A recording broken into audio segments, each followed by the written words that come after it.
안녕하세요. 사연사무소에 오신 것을 환영합니다. 오늘의 사연입니다.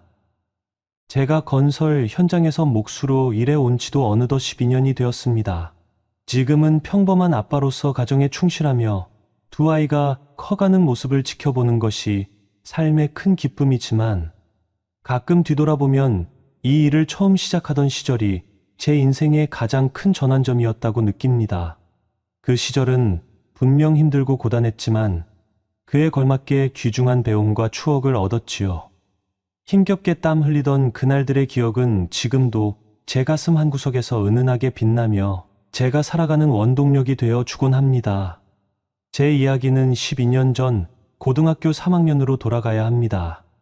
저는 공업고등학교에서 기계나 전기 등 여러 전공을 경험하며 지냈지만 사실 공부 자체에는 큰 흥미를 느끼지 못했습니다. 그러던 중 주위에서는 대학 진학을 해야 좀 더 안정된 기술직이나 관리직으로 갈 수 있다라는 말이 많았지만 당시 집안 사정을 고려했을 때 대학 등록금이 버거웠고 저 자신도 하루라도 빨리 사회에 나와 돈을 벌고 싶었습니다. 그래서 고민 끝에 고등학교 졸업 후 바로 군 입대를 결정했습니다.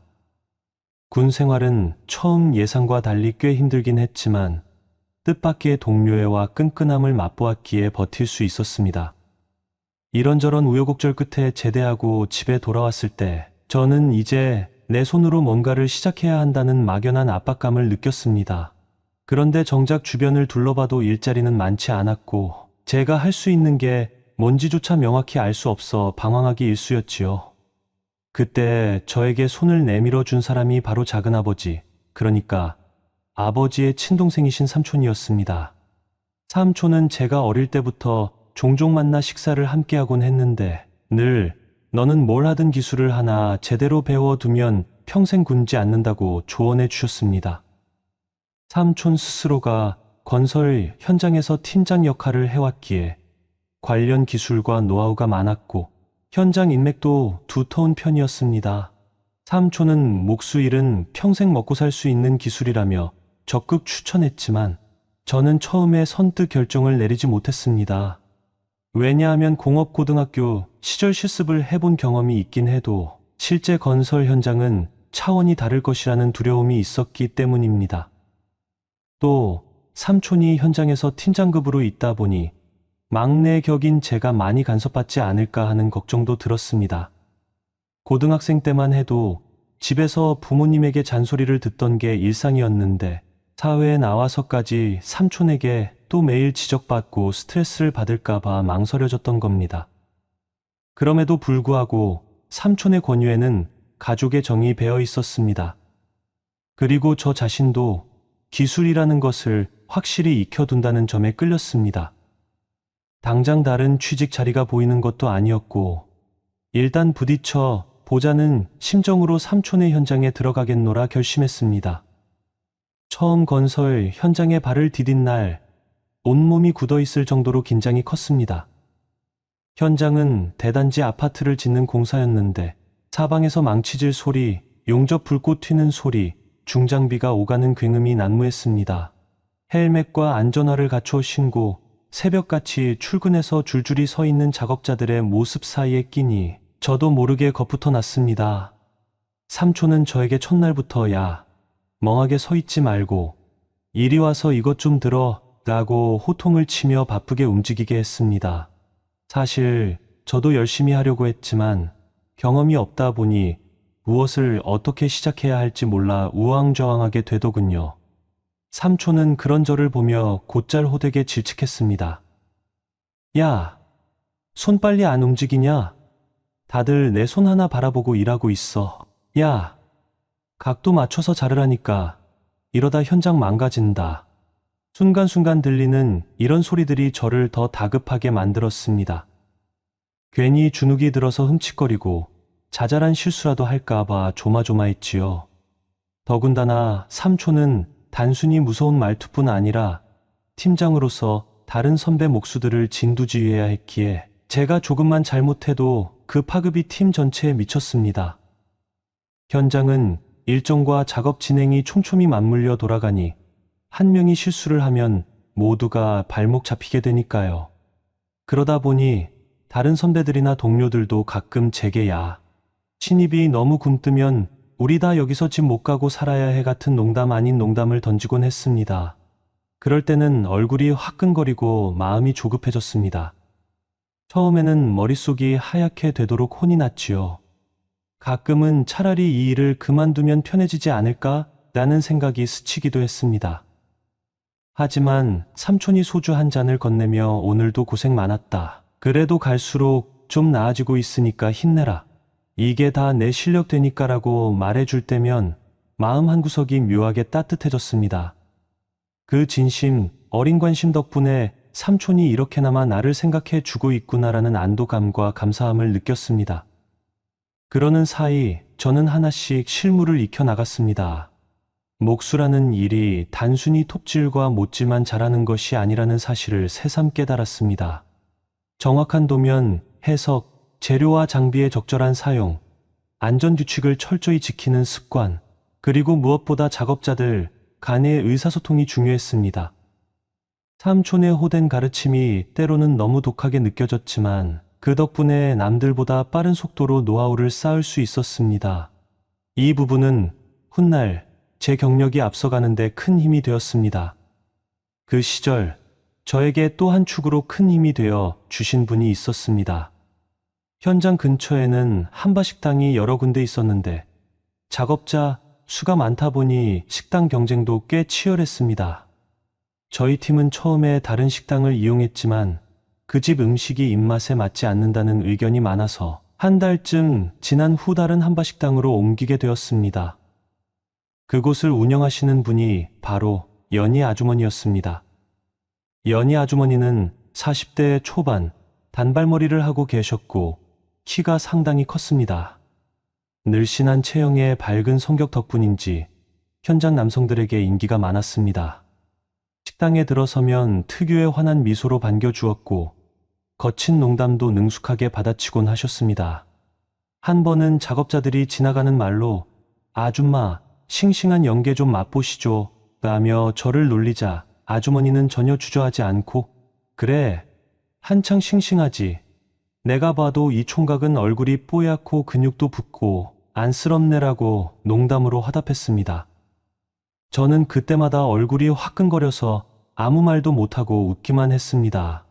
처음 한바식당에 갔을 때 아주머니는 제가 아직 20대 초반이란 걸 눈치채시고 어머, 이제 갓 사회에 나온 청년인가 봐.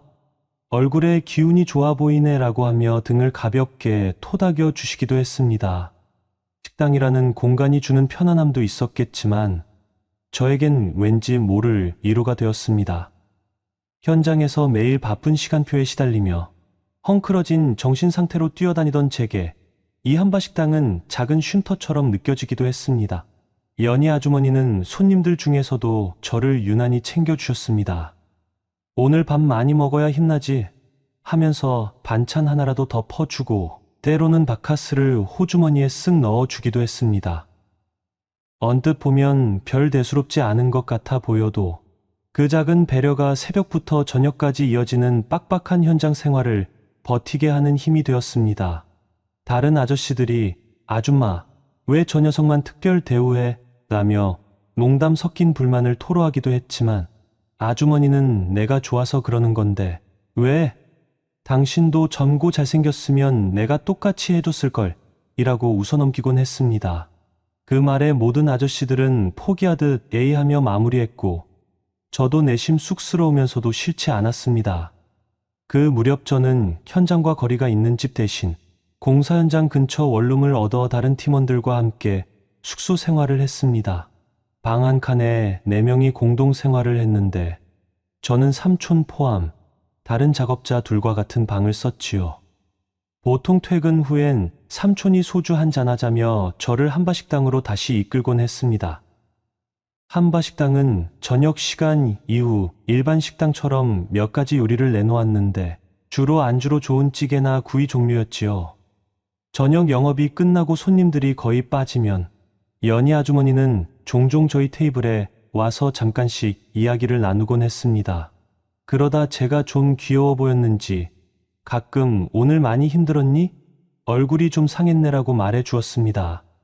전 네, 조금 피곤하긴 하지만 괜찮아요라며 애써 웃어 보였는데 그럴 때마다 아주머니는 지나가는 말로 그래, 힘내라. 이 젊은 청년이 씩씩해야지라고 해주었습니다. 이상하게도 그 한마디가 하루 종일 쌓인 피로를 조금은 덜어주는 느낌이었어요. 그러던 어느 날 삼촌이 제게 이번 주말에 집에 갈 거냐고 묻길래 저는 부모님 댁에 가면 또 잔소리부터 들을 것 같아서 그냥 숙소에 남아 쉬기로 했습니다. 마침 파업으로 인해 며칠 연달아 일이 쉬게 되었거든요. 삼촌은 그럼 같이 갈래? 라고도 해봤지만 이미 저는 게임이나 하며 혼자 쉬겠다고 결심했습니다. 삼촌은 마지못해 그래, 알아서 하되 너무 퍼지지는 말고 몸 관리 잘해라고 말했지요. 파업 첫날 밤 저는 PC방에서 게임을 하다 밤 10시쯤 숙소로 돌아오던 길이었습니다. 원래 이 시간쯤이면 거의 한바식당이 문을 닫았을 텐데 희미하게 불이 켜져 있는 게 보였습니다. 가까이 다가가 보니 연희 아주머니가 홀에 혼자 앉아 뭔가 잔을 기울이는 듯 했습니다. 그때 아주머니와 눈이 마주쳤는데 아주머니가 씩 웃으며 손짓으로 들어오라고 하시더군요. 처음엔 벌써 문 닫을 시간 아닌가 싶었고 괜히 방해가 될까 주저했지만 아주머니가 활짝 웃으며 손짓을 계속하니 그냥 들어갔습니다. 들어가자마자 아주머니는 어머, 총각은 왜 주말인데 집에 안 갔어? 이럴 때 집에도 가고 친구도 만나고 여자도 좀 만나고 그래야지라며 반가워하듯 말하셨습니다. 저는 부끄러워서 아는 여자도 별로 없고 그냥 저 혼자 좀 쉬고 싶어서요라고 답했습니다. 그녀는 그날 얇은 꽃무늬가 은은하게 비치는 블라우스에 무릎까지 오는 치마를 입고 계셨습니다. 블라우스는 레이스 장식이 살짝 들어가 있었고 은근하게 여성스러운 분위기를 풍겼습니다. 제 자리에 앉아 눈을 돌려보니 그 사이로 블라우스 틈에 살짝 드러난 가슴골과 희고 부드러워 보이는 피부가 비쳤습니다. 저도 모르게 시선이 그쪽으로 향했다가 황급히 고개를 돌렸습니다. 아주머니는 살짝 취기가 오른 것 같았고 그래, 그럴 수도 있지. 혼자 술 마시기 심심해서 언니나 부를까 했는데 귀찮기도 하고 잘까 싶어 그냥 한잔하고 있었어. 잘 왔네. 여기 앉아서 나랑 한잔할래? 라고 권하셨습니다. 저도 솔직히 낯선 상황이었지만 거절하기도 애매해네. 뭐 그럼 잠깐만요라고 옆자리에 앉았습니다. 테이블 위에는 간단한 안주 몇 가지와 소주병이 놓여 있었고 아주머니가 반쯤 비운 잔을 흔들며 이게 혼자 마시면 별로 재미가 없어라고 웃으셨습니다. 저도 한 잔을 받고 마시다 보니 생각보다 분위기가 오묘하게 편안해지더군요. 서로 이런저런 대화를 나누면서 아주머니가 겪어온 삶의 이야기나 제가 막 사회에 나와 경험하는 어려움 같은 것들이 솔직하게 오갔습니다. 자연스럽게 아주머니가 총각은 아직 젊으니 뭐든 다 할 수 있을 거야. 내가 예전에 남편이랑 하고 이야기를 꺼내셨는데 남편분이 현장에서 큰 사고를 당해 몇 년간 병원 생활을 하다가 돌아가셨다는 이야기였죠. 그 와중에 중학생 아들이 있다고 하셨고 여러 가지로 마음고생을 꽤 많이 하셨다고 합니다. 하지만 그 어려움을 이겨내고 지금은 식당을 운영하며 홀로 살아가는 모습이 대단해 보였습니다. 나도 한때는 환하게 웃을 기력이 없었는데 그래도 이제는 산 사람끼리 열심히 살며 웃고 지내야지. 그렇지 않으면 너무 외롭잖아라고 말하시는 아주머니의 웃음 뒤에는 묵직한 삶의 무게가 느껴졌습니다. 술 기운이 조금씩 오르면서 분위기는 자연스럽게 편해졌고 그녀는 어느새 저를 놀리기 시작하셨습니다. 총각, 연애는 해봤어? 하고 물으시기에 저는 자존심이 상해 당연히 해봤죠. 라고 대답했지만 속으론 괜히 긴장되어 심장이 두근거렸습니다. 그런데 그녀는 거기서 멈추지 않으시고 장난기 가득한 눈빛으로 총각 솔직히 말해봐. 진짜 여자랑 만나본 적 있어? 라고 계속 캐물으셨습니다. 저는 당황한 마음을 숨기며 아, 진짜라니까요. 왜 사람 말을 못 믿으세요? 라고 약간 짜증 섞인 말투로 받아쳤습니다. 그러자 그녀는 제 얼굴을 바라보며 웃으시더니 어머, 화내는 거 봐. 아닌 것 같은데 혹시 여자 그거 어떻게 생긴 건지는 알아? 라고 말씀하시는 겁니다. 순간 얼굴이 화끈 달아올랐고 눈앞이 핑 도는 기분이었습니다. 그런데 그녀가 다음에 하신 말씀은 더 충격적이었습니다. 총각, 궁금하지 않아? 아줌마가 구경시켜 줄까? 라는 말씀이었습니다. 저는 놀란 눈으로 그녀를 바라봤고 장난인지 진심인지 알 수 없어 그녀의 표정을 살폈습니다. 그녀는 미소를 머금은 채 저를 빤히 바라보며 말씀하셨습니다. 총각, 아줌마 어때? 아직 볼만하지 않니? 기회 줄게. 한번 볼래? 머릿속이 하얘지면서도 어딘가 오기가 생겼습니다. 그래서 저는 그녀의 눈을 바라보며 작게 그러나 분명하게 말했습니다. 네, 그럼 여기서 보여주세요. 그러자 그녀는 천천히 몸을 일으켜 테이블 앞으로 다가오시더니 조심스럽게 테이블 위에 앉으셨습니다. 그녀의 시선은 여전히 저를 향하고 있었고 순간 그 공간의 공기가 달라진 듯한 긴장감이 맴돌았습니다. 저는 그 순간이 꿈인지 현실인지 구분이 가지 않았습니다. 하지만 확실한 것은 그날의 분위기는 더 이상 단순한 술자리로 끝나지 않을 것 같은 느낌이 들었다는 점이었습니다. 그녀는 조용히 일어나 블라우스 윗단추를 하나씩 풀기 시작하셨습니다. 하늘하늘한 천 사이로 은은히 드러나는 살결에 저도 모르게 숨을 삼켰고 시선을 어디 둘지 몰라 안절부절했습니다. 마치 오래전 일본 영화 속 한 장면이 눈앞에서 재현되는 듯한 기분이었습니다. 제가 멍하니 바라보고 있자 그녀는 조용히 제 손을 잡아 이끌더니 부드러운 미소와 함께 말하셨습니다. 총각, 한번 느껴볼래? 손끝에 전해지는 감촉은 말로 표현하기 어려운 낯설고 따뜻한 느낌이었습니다. 그녀는 잠시 저를 바라보다가 장난기 어린 눈빛으로 다시 속삭이듯 말했습니다. 다른 데도 보고 싶지 않아?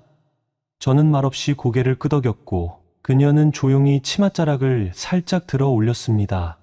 눈을 어디에 둬야 할지 모를 정도로 긴장된 순간이었지만 그녀는 오히려 익숙하고 부드럽게 저를 이끌었습니다. 저는 더 이상 억누르기 어려웠고 조심스럽게 그녀에게 다가갔습니다. 그러자 그녀는 웃으며 말하셨습니다. 총각, 너무 급하게 그러면 안 돼. 내가 알려줄게. 천천히 해봐. 그 말은 부끄럽고 낯설었지만 동시에 어딘가 따뜻하고 진심이 담겨 있었습니다. 그날 저는 처음으로 진짜 여성을 가까이에서 마주했고 감정과 감각이 복잡하게 뒤섞인 시간을 보냈습니다. 어느새 테이블에 기댄 그녀의 어깨에 머리를 얹은 채 숨을 고르며 말로 표현하기 어려운 묘한 행복감에 잠시 잠겼습니다. 그제야 정신이 들면서 식당 바깥에 혹시라도 누가 지나갈 수 있다는 현실이 떠올랐습니다. 물론 늦은 밤이라 가능성은 적었지만 그래도 조심스러운 마음에 저는 자리에서 일어났습니다. 그러자 그녀도 웃으며 나도 미쳤지. 여기서 이러면 안 되는데 총각, 우리 숙소로 가자. 우리 집엔 아들이 있어서 곤란하거든 하고 말하셨습니다. 저는 처음 느껴본 감정에 더 빠지고 싶어 그녀의 손을 잡고 제가 묵는 숙소로 함께 향했습니다. 숙소에 도착하자 자연스럽게 두 번째 이야기가 이어졌고 처음의 긴장과 어색함이 사라진 뒤엔 저도 조금은 능숙하게 그녀를 마주했습니다.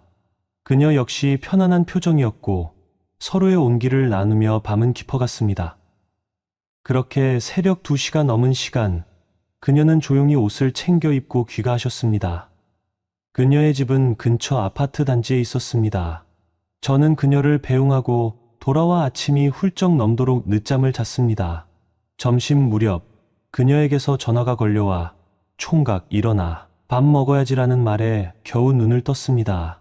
어제 헤어지기 전 우리는 서로의 번호도 교환해 두었기 때문입니다. 식당에 도착하니 손님은 없었고 그녀는 벌써 큰 냄비에 소갈비탕을 푹 끓이고 계셨습니다. 주먹만 한 소갈비가 듬뿍 들어있었고 국물은 진하게 우러나 있었습니다. 그녀는 제 얼굴을 보자마자 웃으며 한마디 하셨습니다. 어제 기운 좀 썼으니 오늘은 보양 좀 해야지. 그 말에 저는 웃음이 나면서도 왠지 모르게 마음이 따뜻해졌습니다. 그녀와의 그날 밤은 단지 육체적인 경험을 넘어 어딘가 가슴속 깊이 잔잔하게 퍼지는 무언가를 남겨주었습니다. 저는 아줌마의 가벼운 농담에 쑥스럽게 웃으면서도 순간적인 충동을 참지 못하고 그녀를 살포시 안아 입맞춤을 시도했습니다.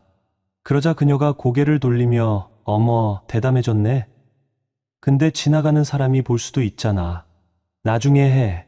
하고 살짝 밀쳐내셨습니다. 저는 괜히 입술을 다시 매만지며 그녀와 마주 앉아 멋쩍은 미소를 지었습니다. 누나, 고마워요. 처음으로 그녀를 누나라고 불렀을 때 그녀는 조금 놀란 듯 하다가 곧장 부드럽게 미소 지었습니다. 그래, 많이 먹어. 아직 한창 먹을 나이인데 하면서 갓 끓여놓은 소갈비탕을 건네주셨습니다. 그 말에 저는 괜히 뿌듯해지면서도 그녀가 더욱 가까워진 느낌을 받아 마음이 따뜻해졌습니다. 식사를 마치고 나서 그녀가 오늘 장사가 없어서 직원들에게 휴가를 주었다고 하더군요. 한바집 특성상 대용량 음식 준비를 위해 평소에는 직원 2명과 알바 1명을 두고 있었는데 특별히 한가한 날이었던 모양입니다. 그러면서 그녀가 오후에 할 일 없으면 나랑 장 좀 보자. 저녁에 맛있는 거 해줄게. 라고 권하셨습니다. 저도 마땅한 일정이 없어 고개를 끄덕였습니다. 그녀가 운전하는 차를 타고 대형 마트에 들러 식자재며 필요한 물건들을 구입하는 동안 이상하게도 데이트를 하는 것 같은 기분이 들었습니다.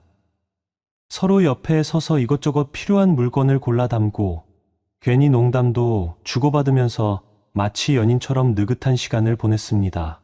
마트에서 돌아온 뒤 식자재는 식당에 내려놓고 저희 숙소로 함께 향했습니다. 이미 식당에서 한 차례 가까워졌지만 서로를 바라보는 눈빛이 다시 달아오르는 것은 어쩔 수 없었습니다. 저는 문을 닫자마자 그녀를 살포시 끌어안았고 그녀 역시 저를 향해 작게 미소 지으며 다가오셨습니다. 그렇게 우리는 또 한 번 뜨거운 순간을 나누었고 어느덧 저녁 시간이 가까워졌을 때에야 서로 몸을 떼어냈습니다. 다시 식당으로 건너가 함께 요리를 하고 밥을 먹으며 한층 더 편안한 대화를 나눴습니다. 제 숙소에는 라면 정도나 끓일 수 있는 간단한 식기 외에는 제대로 된 시설이 없어서 다양하고 푸짐한 요리를 하기에는 조금 무리가 있었습니다. 그래서 그녀와 저는 식당에서 모든 걸 갖추고 식사를 마친 뒤에야 각자의 자리로 돌아갔습니다. 그렇게 시작된 3일간의 연휴 동안 저는 완전히 다른 세상을 경험했습니다. 그녀는 중학생 아들을 챙겨야 했기에 밤마다 집으로 돌아가곤 했지만 낮에는 어김없이 저를 찾아와 주었습니다.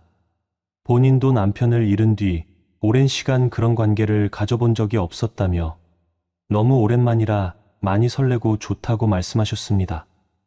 저로서는 처음 느껴보는 행복감의 시간 가는 줄 몰랐습니다. 주말이 지나 다시 일이 시작되었을 때 일상으로 복귀한 저는 이전과 달리 계속 그녀와의 시간이 머릿속에서 떠나질 않았습니다. 특히 힘들거나 스트레스를 받는 날이면 더욱 그녀가 떠올랐고 견디기 힘들 정도로 그리운 마음이 커졌습니다. 하지만 함부로 숙소로 오라고 하기도 식당에서 몰래 시간을 보내기도 여의치 않았습니다. 저도 답답해하며 시간을 보내고 있던 어느 날 저녁 식사를 마치고 삼촌과 숙소로 향하려던 참에 그녀가 슬며시 다가오셨습니다. 오늘 밤 9시쯤 식당으로 와. 저는 순간적으로 식당에서는 힘든데라는 생각이 들었지만 그녀의 말이라면 일단 따르고 싶어 아무 말 없이 고개만 끄덕였습니다. 숙소에 돌아와 씻고 잠시 누워 있어도 8시가 채 되지 않은 시각이었는데 이미 참을 수 없을 만큼 가슴이 두근거렸습니다. 삼촌께는 PC방에 다녀오겠다고 핑계를 대고 일찍 밖으로 나왔습니다. 삼촌은 내일 일을 생각해 너무 늦지 말라고 당부하셨지만 저는 설레는 마음에 발걸음이 빨라졌습니다. 식당에 도착하니 직원들은 이미 퇴근한 뒤였고 그녀 역시 피곤한 기색이 조금 보이긴 했지만 밝은 미소로 저를 반겨주었습니다. 그리고 곧바로 출입문을 잠그더니 조용히 제 손을 잡고 본 건물 3층으로 올라갔습니다. 저는 무슨 일인가 싶어 궁금했지만 일단 묵묵히 그녀를 따랐습니다. 그녀는 3층에 있는 방문을 열고 저를 안내했는데 작은 원룸 같은 공간이 눈에 들어왔습니다. 그러면서 제 귀에 대고 조용히 속삭이듯 말하셨습니다. 여기 우리 아지트야. 세입자가 얼마 전에 나가서 월세를 다시 놓으려고 했는데 그냥 우리 둘이 편하게 쓰자. 이불 새로 사놨어. 방 안에는 작지만 푹신해 보이는 침대가 하나 있었고 두 사람이 누우면 딱 맞을 정도였습니다. 그녀는 문을 잠그고 나더니 참았다는 듯이 달려와 저를 안고 키스했습니다. 저도 마음 깊은 곳에서부터 뜨거운 감정이 솟아올라 그녀와 자연스럽게 한 몸이 되었습니다. 시계가 어느새 11시를 훌쩍 넘겨 저는 지친 몸을 이끌고 숙소로 돌아왔습니다. 삼촌과 다른 작업자들은 이미 깊이 잠들어 코를 골고 있었고 누구도 제가 늦게 들어온 걸 알아채지 못했습니다. 그날 이후 저와 그녀는 몰래 3층 원룸을 아지트라고 부르며 외로운 몸과 마음을 달래는 비밀스러운 공간으로 삼았습니다. 서로가 힘들 때마다 일상의 틈새를 비집고 올라가 아무도 모르게 마음을 주고받았습니다. 결국 그 관계는 저희 둘만의 특별한 비밀이 되어 일상을 버티게 해주는 또 다른 버팀목이 되었습니다. 하지만 만남이 잦아질수록 아주머니를 바라보는 제 마음도 점점 더 복잡해졌습니다. 그저 호기심에 끌리는 관계가 아니라 어쩌면 진짜 연애 감정과 비슷한 무언가가 싹트는 느낌이었지요. 하지만 우리는 분명 꽤 나이 차도 있고 주변에 알려지면 곤란한 상황이라는 걸 잘 알고 있었습니다. 아주머니 자신도 중학생 아들이 있다는 점을 부담스러워 하셨습니다. 하루는 아주머니가 중학생 아들과 다툼이 좀 있었다고 털어놓았습니다. 아들이 예민한 사춘기 시기라 아버지 없이 자란 환경에 대한 반항심이 종종 폭발한다는 겁니다. 정말로 미안하기도 하고 내가 잘못하고 있는 건가 싶기도 하고 이런 생각이 들 때마다 마음이 복잡해져서 잠이 안 와라고 말할 때 저는 무슨 말을 해줘야 할지 몰라 그저 손을 잡아 주었습니다. 아주머니는 괜히 아들 앞에서 티낼 수도 없고 아직 너한테 이런 고민 털어놓는 것도 이상한가 싶어라며 미소 지었지만 눈가가 살짝 붉어 보였습니다. 저는 그날 비로소 이 관계는 단순히 가볍게 즐길 문제가 아니구나라는 생각을 했습니다. 아주머니도 저도 서로 다른 세계에서 살아온 시간과 책임감이 분명 있는 사람들. 그 안에서 생겨난 감정은 생각보다 무거울 수도 있겠다는 걱정이 들었습니다. 그 무렵 삼촌은 제가 요즘 들어 야간에 자주 나도는 것 같다고 눈치를 챈 듯했습니다. 어느 날 저녁 삼촌이 너 요즘 밤에 어디 가길래 자꾸 사라지냐라고 물었고 저는 당황해서 PC방에 갑니다. 스트레스 좀 풀려고요라고 둘러댔습니다. 삼촌은 잠시 뜸을 들이다가 눈썹을 찌푸리며 그래, 나쁜 짓만 안 하면 상관없다. 근데 취업, 초년생이 공부하거나 자료 보거나 실력 늘리는 데 집중해야 하지 않겠어? 라고 충고했습니다. 물론 삼촌 말도 틀린 건 아니었고 저도 기술 자료나 도면 공부를 게을리하면 안 된다는 걸 알았지만 그때는 제 마음속에 연희 아주머니가 더 크게 자리 잡혀 있었습니다. 제가 삼촌에게 이 사실을 털어놓을 수도 없었고 괜히 혼만 나고 복잡해질 게 뻔하다고 생각했거든요. 그러다 현장 상황이 또 한 번 정신없이 돌아갈 때 작은 해프닝이 생겼습니다. 무더운 여름날 아침 저는 급히 나가느라 전날 밤 새로 받은 작업 지시사항을 깜빡 잊고 도면 변경 내용을 숙지하지 못한 채 잘못된 치수로 강목을 잘라놓는 실수를 저질렀습니다. 그건 상당히 치명적인 오차여서 전체 공정을 일부 되돌려야 하는 상황이었죠. 삼촌은 화가 머리끝까지 나서야 내가 제정신이니? 왜 이따위로 일을 해? 도대체 밤에 뭘 하길래 머리가 이렇게 빠져나가 있냐? 라며 호되게 질책했습니다. 저는 죄송하다는 말밖에 할 말이 없었습니다. 다른 선배의 목수들도 지금 한창 중요한 시점인데 이러면 다른 공정이 다 밀리잖아라며 실망한 표정을 지었고요. 그 일 이후 며칠간 저는 현장 사람들 앞에서 거의 말도 못하고 눈치만 봐야 했습니다. 삼촌에게도 제대로 미안하다는 말조차 못할 정도로 위축되어 있었죠. 그나마 버팀목이 된 건 근처 한바식당에서 연희 아주머니를 슬쩍 마주칠 때 느끼는 위로였습니다.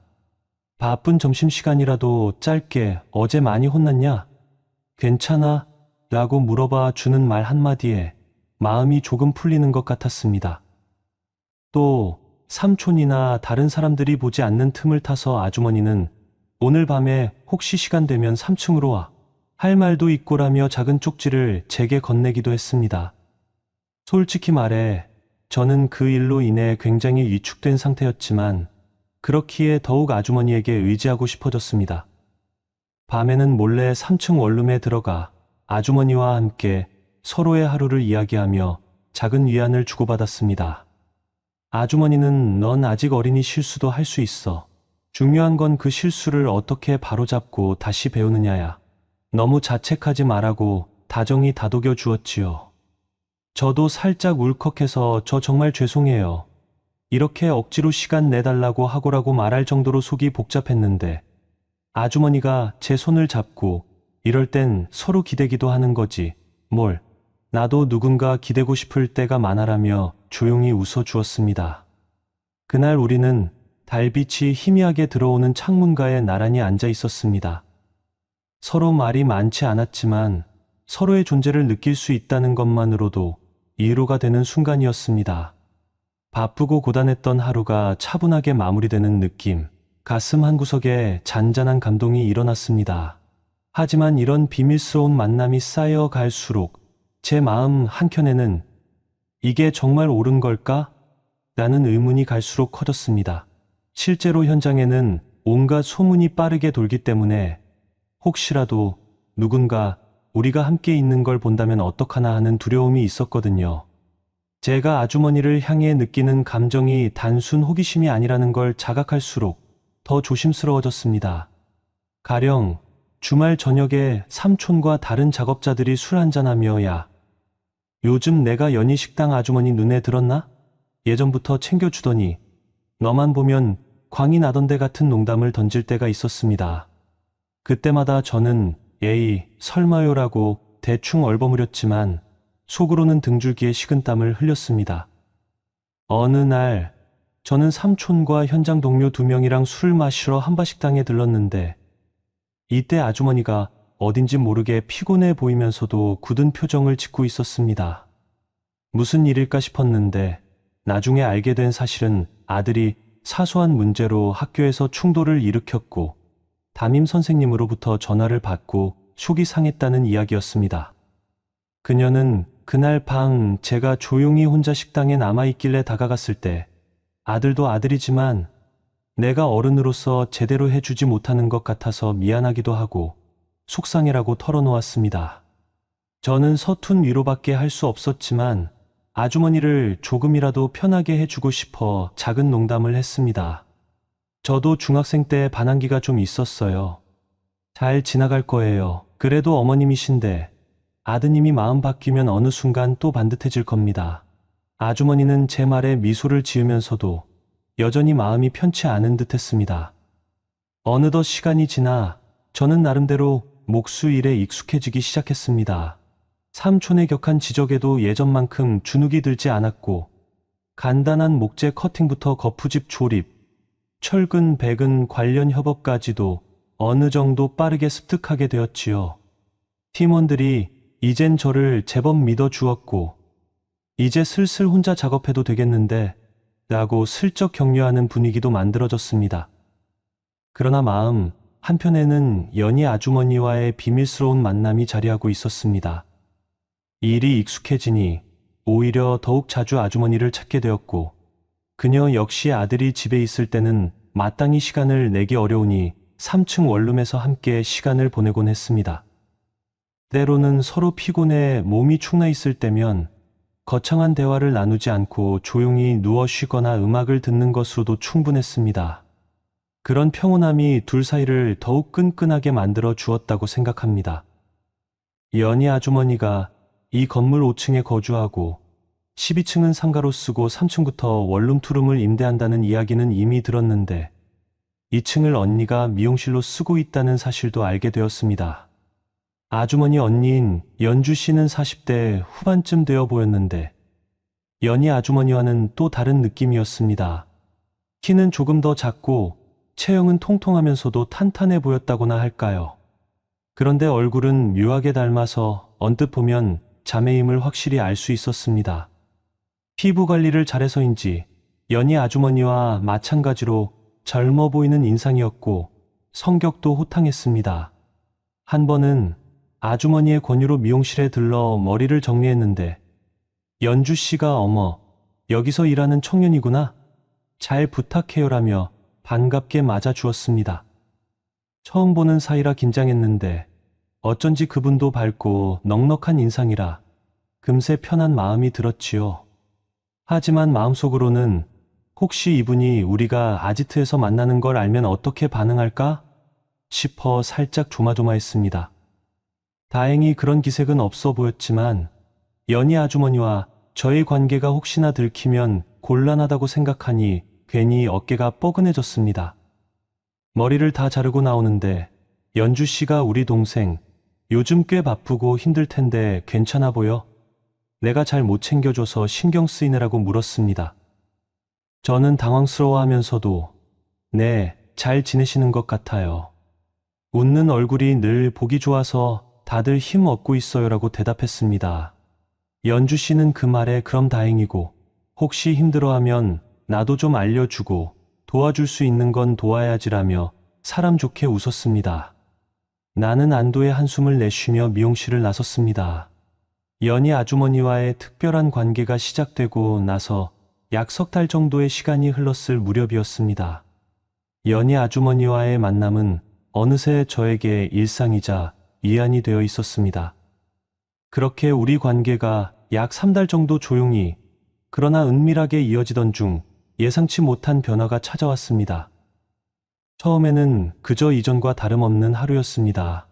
평소처럼 식당에서 마주치면 눈빛으로 안부를 나누고 바쁜 시간 틈틈이 짧은 대화를 주고받았고 가끔은 서로의 손이 닿을 듯 말 듯한 거리에서 조심스럽게 감정을 나눴습니다.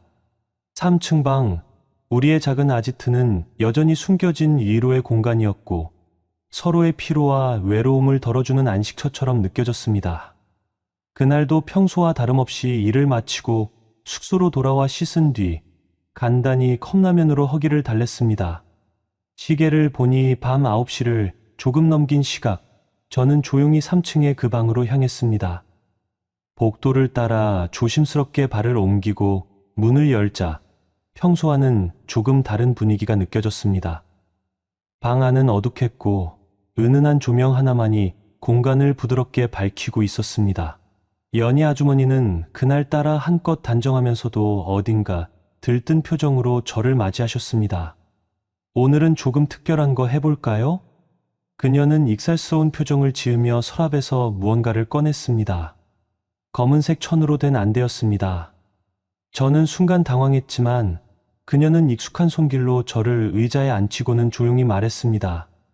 그냥 잠깐 눈만 감고 있어요. 내가 다 알아서 할게요. 그녀는 손끝으로 제 볼을 살짝 스치더니 안대를 제 눈에 부드럽게 씌워주었습니다. 그 상태로 저는 침대에 눕혀졌고 이내 그녀의 손길이 천천히 제 몸을 스치기 시작했습니다. 처음엔 장난이라고 생각했습니다. 이전에도 그녀는 가끔 엉뚱한 제안을 하곤 했으니까요. 그런데 시간이 흐르면서 뭔가 이상하다는 기분이 들었습니다. 손끝의 감촉이 묘하게 달랐고 말투도 평소보다 조금 더 조심스러우면서도 낯선 느낌이었습니다. 그냥 그대로 있어요. 눈 뜨지 말고 그게 더 좋아요. 낮게 속삭이는 목소리는 익숙하면서도 낯설었습니다. 그녀의 손길에 저도 점점 감각이 흐려졌고 분위기에 젖어들어 안대를 벗을 생각조차 하지 않았습니다. 그러나 시간이 지날수록 이상한 기운이 확신으로 바뀌기 시작했습니다. 결국 저는 참지 못하고 안대를 벗었는데 그 앞에 서 있던 사람은 연희 아주머니가 아닌 그녀의 언니 연주 씨였습니다. 너무 놀라서 말을 잇지 못하던 제게 방 구석에 앉아 있던 연희 아주머니가 다가와 담담하게 이야기를 꺼냈습니다. 미안해. 사실 언니가 우리 관계를 알아버렸어. 3층에서 자꾸 무슨 소리가 들리니까 언니가 눈치를 챘나 봐. 근데 언니도 오래 혼자 살다 보니 외롭다고 하더라. 처음엔 말도 안 된다고 생각했는데 고민 끝에 이렇게라도 언니 기분을 풀어주면 좋지 않을까 싶어서 그 말을 듣고 충격적이면서도 마음 한구석엔 알 수 없는 호기심이 피어올랐습니다. 연주 씨는 연희 아주머니와 달리 조용하고 차분한 분위기를 갖고 있었습니다. 이혼 후 혼자 지내며 미용실을 운영한다는 이야기를 건너들었지만 이렇게까지 가까운 상황이 될 거라곤 상상조차 못했습니다. 연주 씨는 살짝 시선을 떨구며 제게 사과하듯 말했습니다. 미안해요. 이런 식으로 나타나서 나도 생각이 많았는데 이상하게 당신을 만나면 마음이 편해지는 것 같아요. 연희한테도 많이 미안하지만 날 좀 이해해줬으면 좋겠네요. 그날 상황은 사실상 제가 어찌할 도리가 없었습니다. 무언가 잘못되어 가는 건 아닐까 하는 생각과 동시에 오묘한 설렘이 교차했습니다. 한동안 머릿속이 복잡했지요.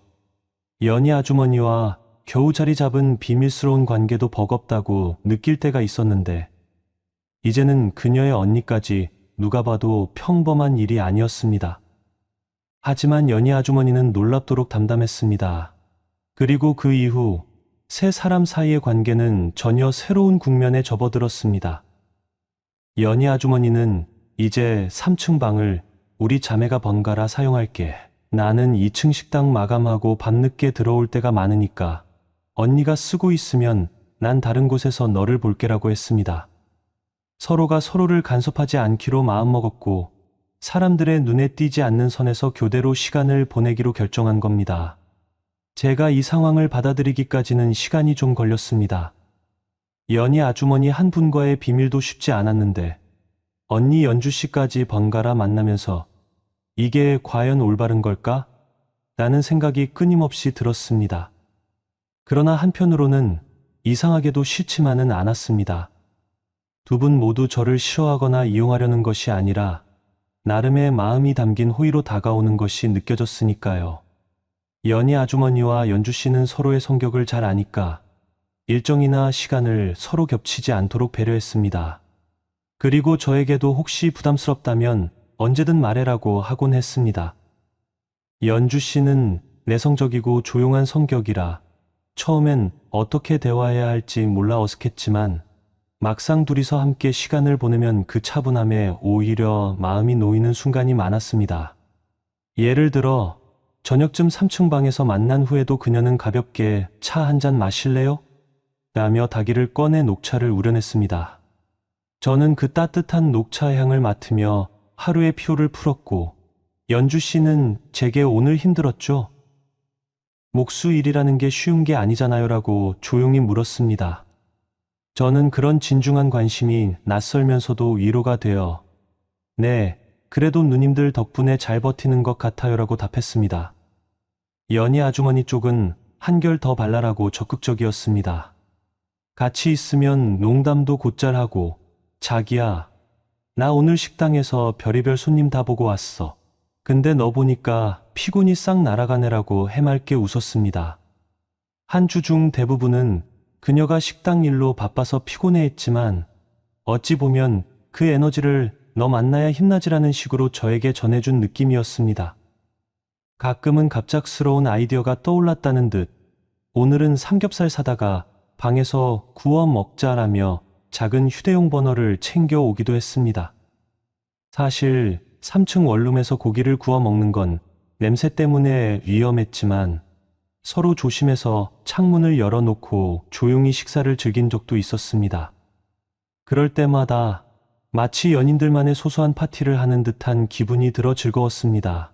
둘의 성격이 너무 달라서 가끔 어째서 이 두 사람이 자매일까 싶은 생각도 들었습니다. 그러나 친자매인 만큼 서로 마음을 잘 알고 있었고 겉으로 보기엔 어색할 것 같으면서도 의외로 이런 상황을 잘 조율했습니다.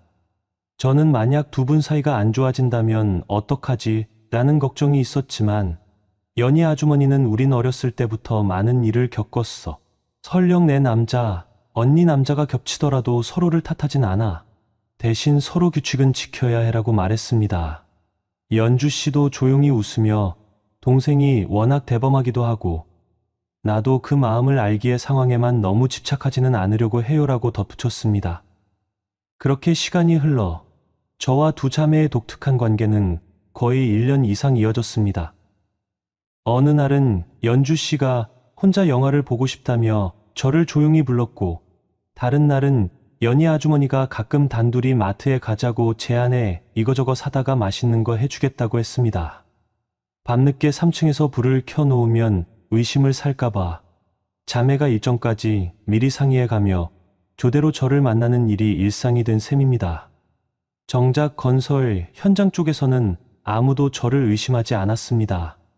삼촌은 여전히 야, 퇴근 후에 열심히 공부도 좀 하고 남들 잠잘 때 더 배워야 빨리 성장한다는 식으로 잔소리했지만 가끔 그래도 요즘 일 잘하더라. 실수도 크게 안 하고라며 은근히 칭찬하기도 했습니다. 다른 작업자들도 저를 향해 우리 막내는 빠릿빠릿하게 움직이네. 언제 이렇게 늘었냐? 라고 묻곤 했습니다. 비밀이 들킬까 두려우면서도 사람들로부터 업무 능력을 인정받으니 기분이 묘했습니다. 그러던 어느 날 저희 공사는 막바지로 접어들었습니다. 도장이나 내부 마감 등 세부적인 작업만 남아 있었고 일정상으로는 한두 달 안에 모든 공정을 마무리해야 했습니다. 저는 이 현장이 끝나면 다른 현장으로 옮겨야 했고 삼촌에게도 여기 끝나면 내가 더 배우고 싶은 데가 있으면 가보겠다 해라. 아니면 나랑 같이 다른 곳으로 갈 수도 있고라는 말을 들었습니다. 그 말이 더 실감나게 느껴지자 저는 연희 아주머니와 연주 씨를 떠올리며 마음 한구석이 무거워졌습니다. 두 자매에게도 현장이 곧 끝난다는 사실을 알리자 처음에는 별말 없었지만 시간이 갈수록 그들이 약간씩 무거운 표정을 짓는 게 느껴졌습니다. 연희 아주머니는 나는 어차피 식당을 계속할 거야. 이 근처에 다른 작은 공사도 많고 현장이 바뀌어도 식당은 어느 정도 장사가 되니까라고 말하면서 그렇지만 내가 다른 지역으로 가버리면 우린 어떻게 만나지? 라는 말을 농담처럼 흘렸습니다. 연주 씨도 조용히 그래도 내가 의지가 많이 됐는데 막상 떠난다고 생각하니 서운해요라고 했습니다. 저는 그 말에 저도 그렇습니다. 여기서 한 1년 넘게 지내면서 두 분 덕분에 얼마나 힘을 얻었는지 몰라요라고 답했습니다. 그 순간 우리 셋 모두 곧 헤어질 수도 있겠구나라는 걸 절감했고 조용한 공감대가 흐른 듯했습니다. 결국 예정대로 공사가 완성 단계에 들어서고 저도 다른 현장에서 제 실력을 발휘해야 할 시점이 찾아왔습니다. 연희 아주머니는 식당 문을 1시간 일찍 닫고 저를 위해 평소보다 정성스러운 찌개와 반찬을 차려주었습니다. 날이 저물고 연주 씨도 조용히 합류해서 셋이 식당 뒤편 작은 방에 모여 앉았습니다. 아무도 없으니 마음 놓고 이야기하자는 것이었지요. 저도 술을 조금 마시며 세 사람의 재미있고 술 먹고 놀던 날을 떠올렸습니다. 그때는 이런 작별이 다가올 거라 생각지도 못했는데 막상 닥치니 마음이 심란했습니다. 연희 아주머니가 먼저 술잔을 들며 말했습니다. 우리 다 같이 즐겁게 지냈지. 처음엔 정말 말도 안 되는 일이라고 생각했는데 지금 돌이켜보니 너 덕분에 웃을 일이 많았어. 난 후회 없어. 연주 씨도 고개를 끄덕이며 웃는 얼굴이지만 어딘가 아쉬운 기색을 지우지 못한 채 말했습니다. 나는 사실 이혼하고 나서 남자 만나본 적이 없었어요. 그냥 일만 하며 살았는데 당신을 만나면서 새삼 설레는 마음이 어떤 건지 다시 배웠다고 해야 할까요? 저는 그 두 사람을 바라보며 마음속에 차오른 감정을 어떻게 꺼내야 할지 몰라 한참 동안 말을 잇지 못했습니다. 그저 조용히 고개를 숙인 채 진심을 담아 조용히 말했습니다. 정말 감사했어요. 두 분 아니었으면 전 이 힘든 현장에서 오래 버티지 못했을지도 몰라요. 많이 배웠습니다. 제 말이 끝나자 자매는 말없이 제 손을 따뜻하게 감싸주었고 식당 안 은은한 전등 불빛 아래 우리는 한동안 말없이 서로의 눈을 바라보았습니다. 말보다 진심이 오가는 순간이었습니다. 그 순간 마음 한구석에서 이상하게 저릿한 감정이 피어올랐고 저는 조용히 두 사람을 품에 안았습니다. 그들도 말없이 제 품에 안겼고 시간은 조용히 흐르기만 했습니다.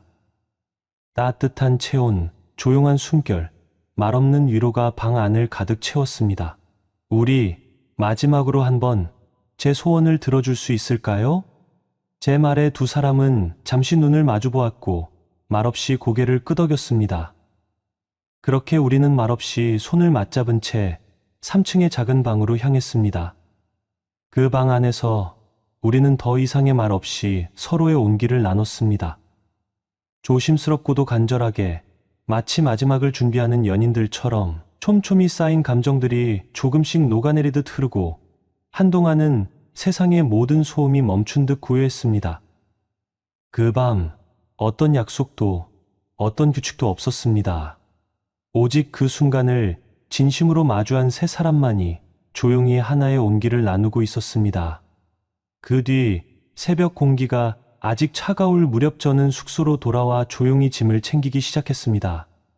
낡은 캐리어에 옷가지를 정리하고 책상 한켠에 놓아두었던 작업 장갑과 헬멧을 천천히 꺼냈습니다. 떠나는 시간은 점점 가까워졌고 마음 한구석에는 묘한 허전함이 가라앉지 않았습니다. 그동안 하루하루 반복됐던 노동의 피로도 어쩌면 이 마지막 순간을 생각하면 아무것도 아니었던 것처럼 느껴졌습니다. 마지막 인사를 꼭 전하고 싶었습니다. 그래서 가방을 어깨에 메고 식당 앞으로 조용히 걸어갔습니다. 문 앞에 도착하자 이미 연희 아주머니와 연주 씨가 마치 기다리고 있었던 것처럼 나와 있었습니다. 둘 다 일찍부터 식당 일을 시작하시는 분들이지만 그날은 유독 표정이 말없이 무거워 보였습니다. 무슨 말을 먼저 꺼내야 할지 몰라 망설이던 찰나 저는 조용히 고개를 숙이며 말했습니다. 정말 고마웠어요. 잘 지내세요. 몸 건강히 언젠가 또 기회가 되면 연락드릴게요. 이 짧은 인사에 모든 감정을 담고 싶었지만 말이 끝나자 괜히 목이 메어왔고 눈을 마주치기도 힘들었습니다. 연희 아주머니는 제 손을 꼭 잡아주었고 연주 씨는 말없이 고개를 끄덕이며 살짝 미소를 지었습니다. 말은 없었지만 그들 역시 같은 감정이었으리라 생각했습니다. 뒤돌아서 나오는 길, 저는 고개를 돌려 마지막으로 식당 앞을 바라보았습니다. 그곳엔 여전히 두 자매가 나란히 서 있었고 서로를 바라보며 작게 웃고 있었습니다. 그 웃음엔 모든 것을 말하지 않아도 되는 사람들만이 나눌 수 있는 묘한 따뜻함이 깃들어 있었습니다. 저는 눈앞이 살짝 흐려지는 것을 느끼며 그 자리를 조용히 떠났습니다. 그 후 몇 년간 저는 전국 여러 현장을 전전하며 몫으로서 경력을 쌓아갔습니다. 겨울엔 바닷가, 근처의 조선소, 여름엔 산골짜기 아파트 공사장, 늘 먼지 날리는 현장이었지만 그 어느 곳에서도 다시는 그때의 따뜻함을 느끼진 못했습니다. 지금은 한 가정의 가장이 되어 조용히 살아가고 있습니다. 아내와 아이들, 그리고 작은 정원이 있는 단출한 삶, 바쁜 일상에 치이면서도 가끔씩 문득 그 시절이 떠오르곤 합니다. 그 따뜻했던 한바식당의 주방, 김이 모락모락 올라오던 국물 냄새, 그리고 고단한 하루 끝에 건네받은 미소 하나까지도 선명하게 기억납니다. 남들은 이해하지 못할 수도 있는 관계였고 설명하기 어려운 감정이었지만 저에게는 그것이 한 번쯤은 있어도 좋을 특별한 순간이었습니다. 그 시절 저는 외로움 속에서 두 사람의 따뜻한 배려에 안겨 있었고 말없이 주고받은 위로가 저를 다시 일으켜 세웠습니다. 이 이야기를 누구에게나 쉽게 꺼내진 못합니다. 삼촌조차도 끝내 아무것도 모르셨고 그저 저는 평범한 하루를 보내고 떠난 조카로 남아 있습니다. 하지만 제 마음속엔 여전히 그때의 추억이 깊이 새겨져 있습니다. 그들은 지금 어디서 어떻게 지내고 있을까요? 식당은 여전히 그 자리에 있을지, 두 자매는 각자의 삶 속에서 무탈하게 살아가고 있을지, 어쩌면 그들도 가끔 그 시절을 떠올리며 한 번쯤 웃고 있을지도 모릅니다. 시간이 흐르고 삶의 풍경이 많이 바뀌었지만 그때의 기억은 여전히 제 안에서 따뜻한 불씨처럼 남아 있습니다. 연희 아주머니의 든든한 손길, 연주 씨의 조용한 배려, 그리고 우리 셋이 함께했던 짧지만 깊은 교감은 지금도 가끔 저를 살아가게 하는 힘이 되어줍니다. 그 시절이 있었기에 저는 이 삶을 조금 더 따뜻하게 살아낼 수 있었던 것 같습니다. 오늘의 사연 여기까지입니다. 재미있게 보셨다면 구독, 좋아요, 알림 설정 부탁드립니다. 감사합니다.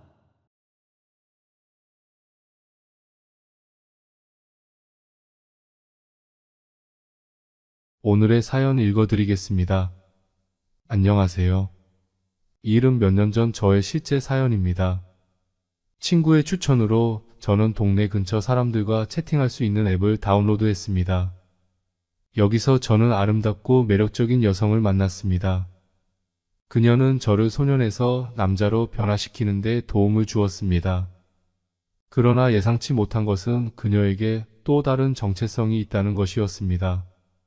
그녀는 바로 저의 여자친구의 엄마라는 사실입니다. 지금 생각해도 황당한 일이 그때 저에게 벌어지고 말았습니다. 그럼 이 막장 같은 내용 한번 들어보시죠. 모든 이름을 가명으로 쓰겠습니다. 저는 장민호라고 합니다. 고등학교를 졸업하고 재수를 하고 있을 때였습니다. 제 여자친구는 아름이라고 합니다. 우리는 같이 재수학원을 다니고 있었습니다. 저와 마찬가지로 올해 막 19살이 되었습니다. 외모로 보면 그녀는 우리 학교에서 인정하는 킹카입니다. 저희가 다니던 고등학교는 남녀공학이었는데 제가 농구를 좋아했고 농구를 잘해서 항상 여학생들에게 인기가 많았습니다. 제 입으로 말하긴 그렇지만 부모님의 유전자가 좋아서인지 외모도 뛰어나 연예기획사에서 연락이 올 정도였습니다.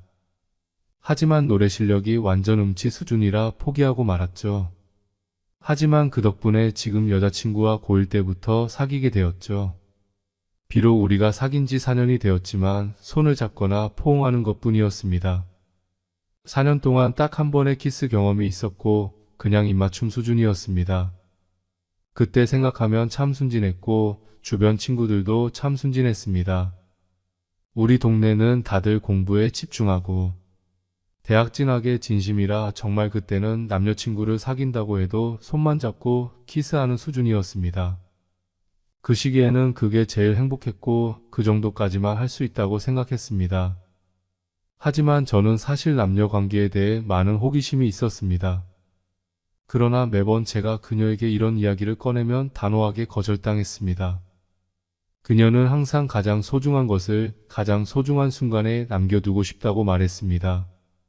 그래서 비록 제가 친구들의 부러움을 샀지만 사실 저도 그들과 마찬가지로 아직 아무것도 경험하지 못한 상태입니다.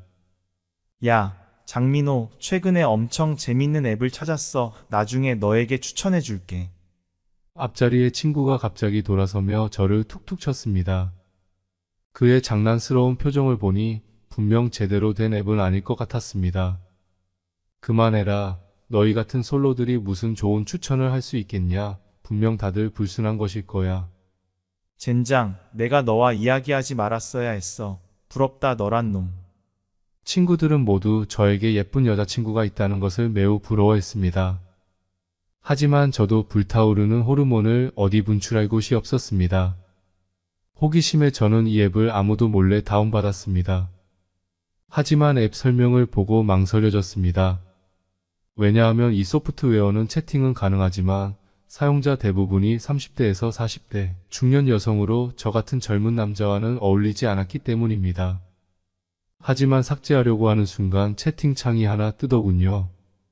프로필 사진을 보니 본인의 사진 같았고 보정의 흔적이 없었습니다. 대략 30대 중반으로 보이는 그녀는 상당히 매력적이었습니다. 나이 차이는 좀 났지만 그녀는 제 미적 기준에 완벽히 부합했습니다. 처음에는 시간이 남아 돌았기에 가벼운 마음으로 그녀와 채팅을 시작했습니다. 저는 그냥 호기심으로 대화를 시작했을 뿐인데 대화가 시작되자 멈출 수 없었습니다. 그녀와의 대화는 매우 편안했고 나이 많은 사람이 주는 설교 같은 느낌도 없었습니다. 자신의 인생 경험을 강요하지도 않았습니다. 우리는 평등한 입장에서 서로의 이야기를 나눴습니다. 저는 제 이야기를 공유했고 그녀는 생활 속의 다양한 경험을 나눴습니다. 대화 방식은 친구 같았지만 동시에 그녀는 누나 같은 따뜻함을 주었습니다. 그래서 그녀와의 대화는 매우 편안하고 보호받는 느낌이었습니다. 저는 그녀를 지영 누나라고 불렀습니다. 그녀의 실제 나이는 40대 초반이라 저의 이모뻘이지만요. 그리고 솔직히 그녀의 외모도 큰 영향을 미쳤습니다. 그녀는 너무 매력적이어서 쉽게 빠져들 수밖에 없었습니다. 처음에 어색한 단계를 지나고 나니 저는 거의 매일 밤낮으로 그녀와 채팅을 했습니다. 이렇게 한 주 정도 지났습니다. 결국 제 강력한 요청으로 그녀는 저와의 오프라인 만남을 승낙했습니다. 좋은 인상을 주기 위해 저는 제일 멋진 옷을 입고 새로 산 운동화를 신었습니다. 열심히 꾸미고 오늘의 데이트를 기대하며 마음이 설레었습니다. 맞습니다. 저에게 이 만남은 일종의 데이트였습니다. 사실 그녀가 저보다 나이가 많다는 것을 염두에 두고 심리적으로 준비를 했습니다. 사진은 매우 예뻤지만 실제 만남에서는 사진에서 보이지 않는 결점들이 있을 것이라고 생각했었습니다. 하지만 나중에 저는 제 생각이 얼마나 틀렸는지 깨달았습니다. 그녀가 레스토랑에 들어서자마자 주변 사람들의 시선이 모두 그녀에게 집중되었습니다. 그녀는 세련되고 자연스러운 연한 화장을 하고 있었고 검은색 니트와 중간 길이의 주름 치마, 그리고 약 8cm 정도의 검은색 하이힐을 신었습니다. 그 위에 크림 색상의 긴 코트를 걸친 그녀는 우아하고 세련된 모습이었습니다. 그녀의 키가 크고 날씬한 체형은 그녀를 더욱 우아하고 지적으로 보이게 했습니다. 솔직히 말해서 그녀는 사진보다 실제로 100배는 더 아름다웠습니다. 얼굴이나 몸매 어느 부분 하나 빠지지 않고 매력적인 느낌을 주었습니다. 비록 제가 처음으로 인터넷 친구를 만나는 것은 아니었지만 그녀를 보는 순간 긴장하지 않을 수 없었습니다. 그녀가 가까이 다가오자 저는 TV에서 본 것처럼 신사답게 그녀의 의자를 빼주며 앉도록 도왔습니다. 그녀는 감사 인사를 했습니다. 민호 씨 정말 매너가 좋은 남자네요. 지영 누나는 미소를 지으며 오른손을 허리 뒤로 넘기며 치마를 정리했습니다. 그녀는 다리를 천천히 구부리며 앉았습니다. 그녀의 우아한 동작은 주변 사람들의 시선을 끌었고 저의 자존심을 한껏 만족시켰습니다. 누나가 어떤 음식을 좋아할지 모르겠네요. 메뉴를 보고 마음에 드는 게 있는지 보세요. 그녀는 제가 건넨 메뉴판을 받고 몇 페이지 살펴본 뒤 메뉴판을 닫으며 말했습니다. 서양 요리는 잘 모르겠어요. 그리고 요즘 다이어트 중이라 여기 말고 커피숍에서 커피 마시며 대화하는 것도 좋아요. 사실 저도 이 레스토랑에 대해 잘 몰랐습니다. 새로 오픈한 곳이라고 들었고 평이 좋다고 해서 왔는데 메뉴판을 보고 깜짝 놀랐습니다. 여기 가격이 꽤나 비쌌기 때문입니다. 지영 누나가 서양 요리를 잘 모른다고 한 것도 사실은 제 비용을 절약해 주려는 배려였습니다. 커피를 마시자고 한 것도 제 자존심을 지켜주려 했던 것입니다. 이런 세심한 배려는 호감을 갖지 않을 수 없었습니다. 하지만 한번 초대한다고 한 이상 저는 물러서지 않기로 했습니다. 음식을 주문한 후 저는 또 다른 문제에 직면했습니다. 긴장해서 무슨 말을 해야 할지 몰라 머리를 쥐어짜다가 결국 오늘 날씨 참 좋죠? 라고 말해버렸습니다. 말하고 나서 제가 한 말을 후회했습니다. 이게 지금 할 말인가? 오늘 당신 정말 아름다워요 라고 말하는 게 훨씬 나을 텐데 말이죠. 그러나 이렇게 서툰 모습도 지영 누나에게는 효과가 있었습니다. 그녀는 웃으며 턱을 개고 저를 바라보았습니다. 네, 오늘 날씨 정말 좋네요. 여기 근처 공원에 다양한 꽃들이 지금 만개했다는데 오늘 같은 날은 꽃이 정말 예쁠 것 같아요. 보고 싶지 않나요? 점심 먹고 같이 보러 가는 건 어때요? 지영 누나의 말을 듣고 저는 한껏 들뜬 마음으로 그녀의 제안을 받아들였습니다. 꽃에는 별로 관심이 없었지만 그녀와 함께 시간을 보낼 수 있다는 것이 더 중요했습니다. 이렇게 분위기가 풀리면서 우리의 대화는 점점 자연스러워졌습니다. 식사하는 동안 우리는 점점 서로를 더 잘 알게 되었고, 저도 처음에 긴장을 풀고 자신감을 가지게 되었습니다. 대부분의 대화 주제는 저에 관한 것이었고, 그녀는 제 취미에 대해 굉장히 궁금해했습니다. 식사가 끝난 후 우리는 꽃 보러 갔습니다. 그녀는 다양한 아름다운 꽃들을 감상했고, 저는 그런 그녀를 감상했습니다. 공원을 나올 때쯤 이미 오후 4시가 넘었었습니다. 원래 그녀는 집으로 돌아가려고 했지만 제 간청에 못 이겨 함께 영화를 보기로 했습니다. 이 부분에서 저는 조금 신경을 썼습니다. 일반 영화관 대신 게임도 하고 영화를 볼 수 있는 멀티방을 선택했기 때문입니다. 개인실 안에는 침대가 있었고 저는 이를 보고 조금 흥분되기도 했습니다. 동시에 그녀가 화를 낼까 걱정도 되었습니다. 하지만 지영 누나는 그저 방을 한번 둘러보더니 외투를 벗고 침대 쪽으로 걸어갔습니다. 식당이든 공원이든 그녀는 항상 외투를 입고 있었기에 저는 그제야 외투 속의 그녀의 모습을 제대로 볼 수 있었습니다. 솔직히 말해서 그녀의 모습은 너무나도 아름다웠습니다.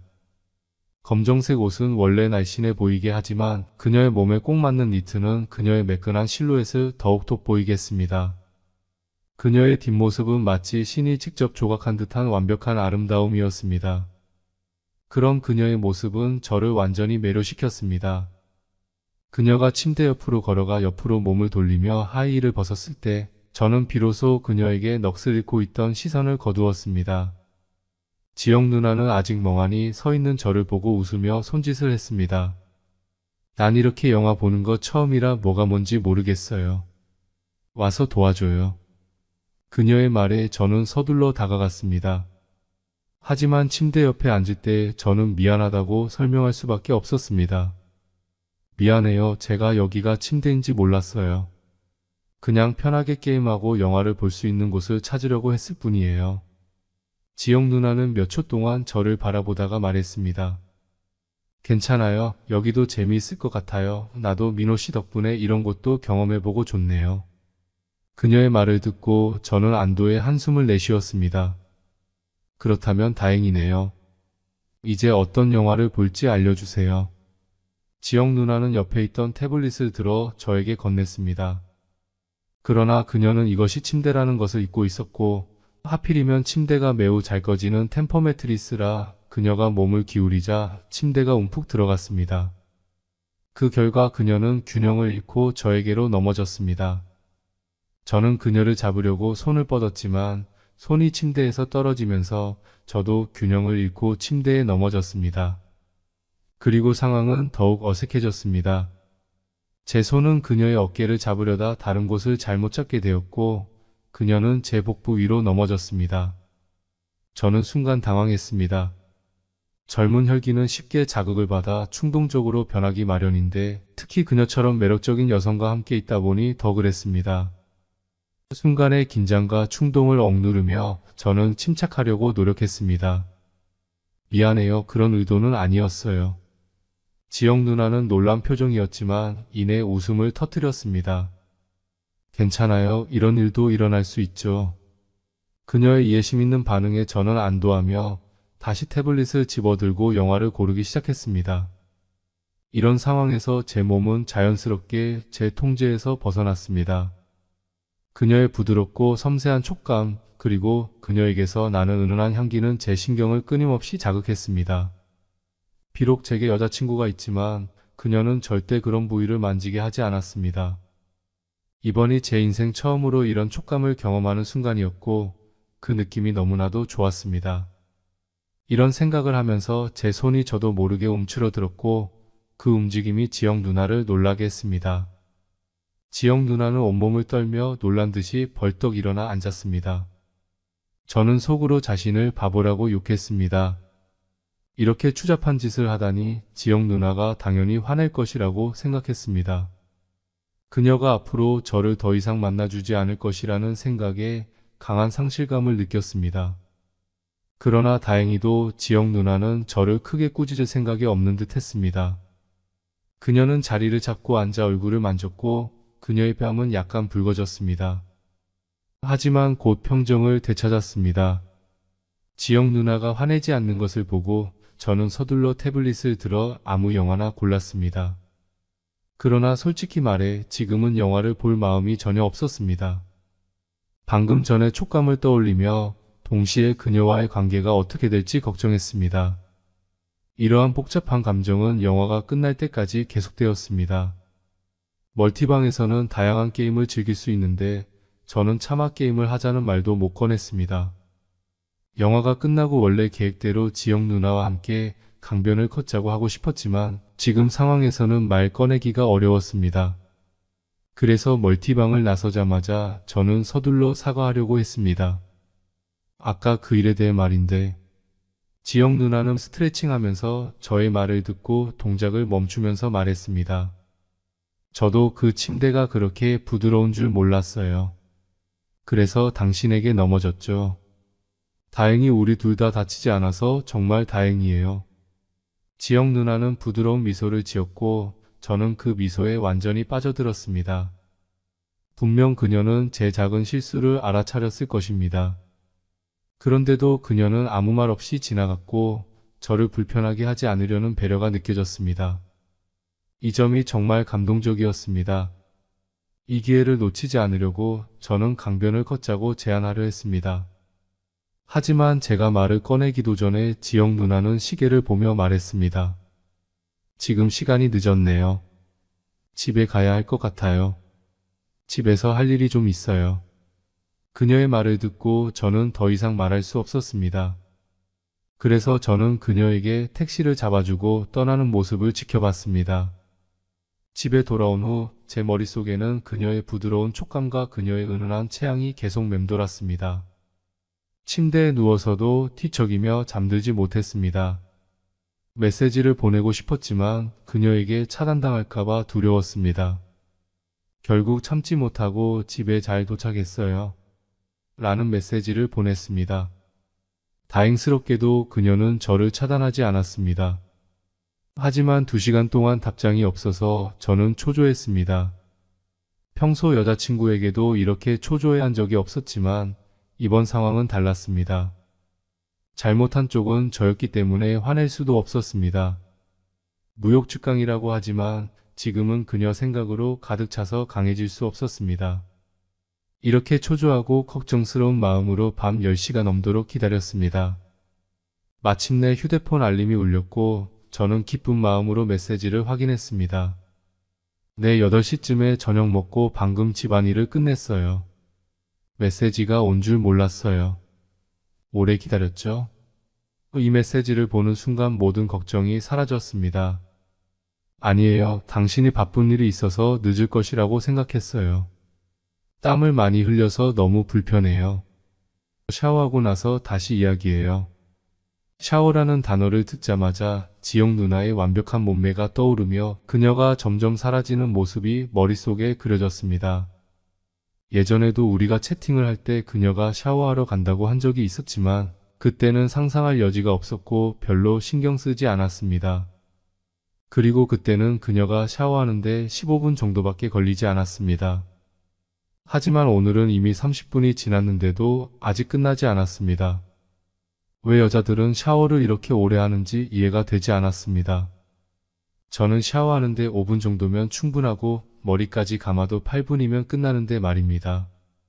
지루한 기다림 속에서 저는 휴대폰을 열어 친구들의 새로운 소식이나 볼까 하며 카카오톡을 켰습니다. 그런데 바로 수많은 메시지가 쏟아졌습니다. 전부 아름이 보낸 메시지들이었습니다. 그제야 저는 오늘 약속 때문에 휴대폰의 모든 알림을 꺼두었던 것을 기억해냈습니다. 장민호, 너 지금 뭐하고 있어? 지금 뭐해? 왜 반시간 넘게 내 메시지 안 봐? 무슨 일 있는 거야? 장민호, 빨리 답장해줘. 몇 시간째야? 장민호, 하루 종일 나를 무시하는 거야? 무슨 뜻이야? 아름의 연이은 메시지 폭격에 머리가 어지러워졌습니다. 급히 채팅창을 열어 답장을 보냈습니다. 오늘 내내 지영 누나의 생각으로 가득 차 있었기에 아름에게도 소홀했던 것입니다. 메시지를 보내고 몇 초 후 아름이 바로 음성통화를 걸어왔습니다. 그녀의 목소리는 울먹이며 비난으로 가득 차 있었습니다. 왜 오늘 나를 무시했어? 너도 그렇고 우리 엄마도 그렇고 모두 나를 괴롭히고 나를 피하고. 아름의 가정 상황을 알기에 저는 더 죄책감이 들었습니다. 그녀는 경제적으로 부족함 없이 자랐지만 정서적으로는 결핍이 있었습니다. 그녀는 한부모 가정에서 자랐고 아버지의 사랑을 충분히 받지 못했습니다. 오늘 하루 저와 연락이 닿지 않았고 유일한 가족인 어머니도 곁에 없었던 것 같습니다. 그러니 그녀가 감정적으로 폭발하는 것도 이해할 수 있었습니다. 아름의 울음소리를 듣자 저는 마음이 아프고 미안했습니다. 하지만 사실을 말할 수 없었기에 변명을 생각해냈습니다. 아름아, 울지마. 내가 널 무시한 게 아니야. 휴대폰이 고장나서 충전이 안 됐어. 막 집에 와서 충전하자마자 바로 답장했잖아. 안 들어, 안 들어. 내가 일부러 그런 거잖아. 일부러 나 무시한 거잖아. 아름은 격양된 감정으로 제 말을 듣지 않았습니다. 하지만 그녀가 단순히 감정을 발산하는 것이라는 것을 알았습니다. 그렇지 않았다면 이미 전화를 끊었을 것입니다.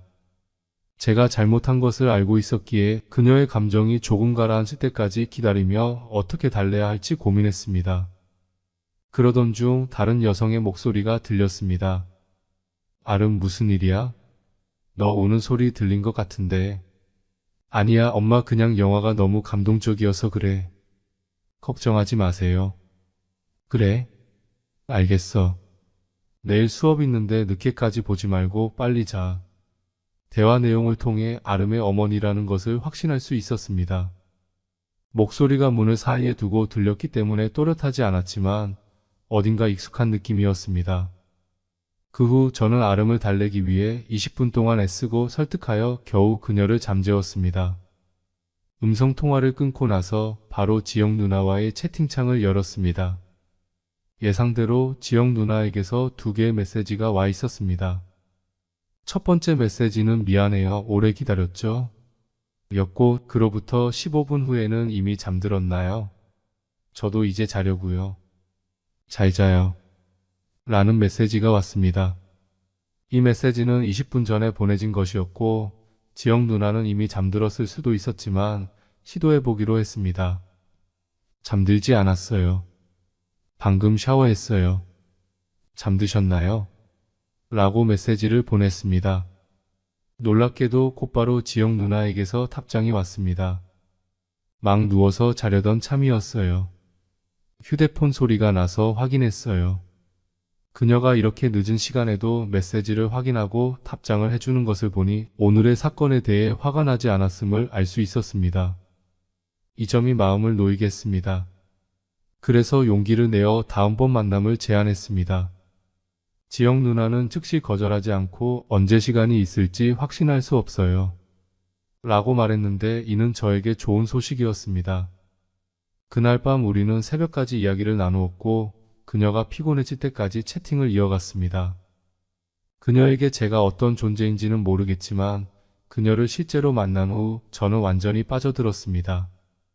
그 후로는 시간이 날 때마다 그녀의 메시지를 기다리며 휴대폰을 들여다보았습니다. 심지어 아름이 여러 번 영화를 보자고 했지만 저는 핑계를 대며 거절했습니다. 아름과 데이트를 하기 싫은 게 아니라 아름과의 데이트 중에 지영 누나에게 시간이 생기면 그녀와의 만남 기회를 놓칠까봐 두려웠기 때문입니다. 저의 지속적인 요청 끝에 마침내 지영 누나는 저와 만나주기로 했습니다. 약속 장소와 시간을 정하고 그날 아침 일찍 알람도 울리기 전에 눈을 떠 급히 준비했습니다. 더 멋진 모습으로 그녀를 만나기 위해 미용실에 가서 머리를 손질하고 스타일링도 했습니다. 약속 시간보다 30분 일찍 도착한 저는 그녀를 기다렸습니다. 10분쯤 지나자 그녀가 나타났습니다. 놀랍게도 오늘 그녀는 특별히 차려입고 왔습니다. 지난번의 우아한 모습과는 달리 오늘은 더 젊어 보였습니다. 그녀는 어두운 붉은색 니트 원피스를 입고 있었고 치마 끝에는 레이스가 장식되어 있었습니다. 몸에 꼭 맞는 짧은 원피스는 그녀의 완벽한 몸매와 허리, 엉덩이 비율을 돋보이게 했습니다. 그녀의 다리에는 검은 스타킹 대신 얇은 살색 스타킹을 신고 있었고 검은색 하이힐 부츠를 신고 있었습니다. 햇빛 아래서 그녀의 어두운 옷차림은 그녀의 밝고 부드러운 피부를 더욱 돋보이게 했습니다. 마치 백옥처럼 눈부셨습니다. 오늘의 데이트는 이전과 크게 다르지 않았습니다. 하지만 이번에는 한 걸음 더 나아가고 싶어서 조심스럽게 그녀에게 물어봤습니다. 누나, 우리 함께 걸을 때 제 팔짱을 끼는 건 어때요? 다른 커플들은 데이트할 때 다 이렇게 하더라고요. 지영 누나는 놀란 듯 저를 한번 보더니 갑자기 웃음을 터뜨렸습니다. 민호 씨 참 귀엽구나. 연인들만 손을 잡고 걸어요. 그리고 내가 민호 씨보다 훨씬 나이 많은데 사람들이 어떻게 보겠어요? 그렇게 많이 차이 나 보이지 않아요. 우리 손잡고 걸어볼까요? 사람들은 제 누나라고 생각할 거예요. 제가 말을 마치자 지영 누나는 고개를 저으며 웃음을 터뜨렸습니다. 그녀가 거절할 줄 알았는데 갑자기 제 앞으로 다가와 제 팔을 잡았습니다. 이렇게 하면 만족하겠지, 동생? 그 순간 너무 기뻐서 하늘을 날아오르는 듯한 기분이었습니다. 주변 사람들이 많지 않았더라면 저는 아마도 큰 소리로 외치며 기쁨을 표현했을 것입니다. 주위 사람들의 부러운 시선을 받으며 저는 자부심에 차서 고개를 들었습니다. 식사와 영화 감상은 데이트의 기본 코스였습니다.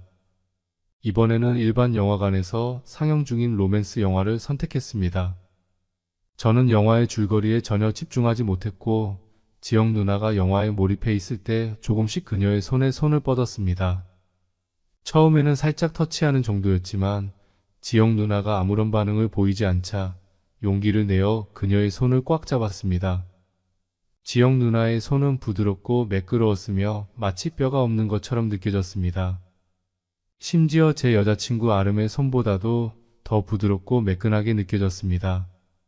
갑작스러운 제 행동에 지영 누나는 순간적으로 몸이 경직되었지만 그녀는 손을 빼지 않았습니다. 오히려 그대로 잡혀있도록 놔두었습니다. 이는 그녀가 저와 손을 잡는 것을 싫어하지 않는다는 의미였기에 저는 큰 용기를 얻었습니다. 영화가 끝날 때까지 100분 동안 제 손은 땀으로 흠뻑 젖었지만 저는 끝까지 그녀의 손을 놓지 않았습니다. 영화가 끝나고 우리는 공원으로 갔습니다. 이미 밤 9시가 넘은 시간이었습니다. 공원 내 산책로를 걷다가 저는 조금 더 용기를 내어 그녀의 허리를 감싸 안으려고 했습니다. 놀랍게도 그녀는 얼굴이 조금 붉어졌지만 거부하지 않았습니다. 저는 그녀의 가느다란 허리에 손을 올리고 사람 없는 곳으로 그녀를 이끌었습니다. 발걸음을 멈추고 깊게 숨을 들이쉬며 지영 누나의 얼굴을 바라보았습니다. 누나를 좋아해요. 저의 갑작스러운 고백에 지영 누나는 순간 당황한 표정을 지었습니다. 한참을 침묵하던 그녀는 가볍게 한숨을 쉬며 말했습니다. 민호 씨의 나이에는 이성에 대해 호기심이 많을 거예요. 하지만 난 민호 씨보다 훨씬 나이가 많아요.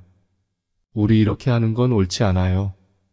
그건 모르겠고 생각하고 싶지도 않아요. 제가 아는 건 누나를 보지 못하면 정말 미칠 것 같다는 거예요. 저는 그녀의 손을 잡고 진지하게 그녀의 눈을 바라보며 말했습니다. 혼자 있을 때 제 머릿속엔 온통 누나 생각뿐이에요. 이 감정이 저를 미치게 해요. 그래서 꼭 제 마음을 전해야겠어요. 지영 누나는 저를 뚫어지게 바라보며 무언가를 말하려는 듯 했지만 말을 꺼내지 못했습니다. 그녀가 아무 말도 하지 않자 저는 한 걸음 더 다가가 그녀의 허리를 감싸 안았습니다.